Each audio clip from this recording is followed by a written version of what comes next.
অনেকদিন বেকারত্ব ছিলাম, প্রায় 1 মাস সৌদি আরব যাওয়া। আজকে কাজে যাওয়ার কথা ছিল, কিন্তু বৃষ্টির কারণে কাজে যাইতে পারি না।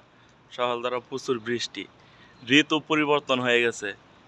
বাংলাদেশে প্রচুর রোদ, আর আরব কান্ট্রিগুলোতে প্রচুর বৃষ্টি। এই যে বর্তমানে এখন আমি ভিডিও শ্যুট করতেছি বৃষ্টির মধ্যে দাঁড়িয়ে, প্রচুর বৃষ্টি হইতেছে। আর ছাদের উপরে একটু ভাঙ্গাচোরা বেশি। যে বিল্ডিংগুলো দেখতে পাচ্ছেন আমার পিছনে, বড় বড় বিল্ডিংগুলো, ওগুলো ভালো ভালো ভিআইপি যারা খেলোয়াড় তারা ভিআইপি পার্সেন্টগুলো থাকে। আর হাজার হাজার টাকার জিনিস পড়াইল, টিভি আছে, ফ্রিজ, এগুলো অনেক কিছু জিনিস বাঙালি চোরা পড়াইল, কিন্তু কেউ কিছু এখনো ধরে না, যার যার কাজে ব্যস্ত সবাই।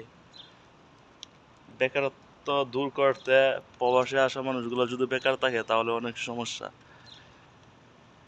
মানে টিভি মনে করেন 10-15টা পড়ে রয়েছে চাঁদের উপরে। যাই হোক, আর বিশেষ করে সবাই চ্যানেলটা সাবস্ক্রাইব করবেন। দিলাম 20, অবশ্যই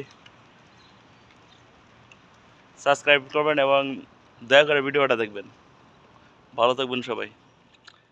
আর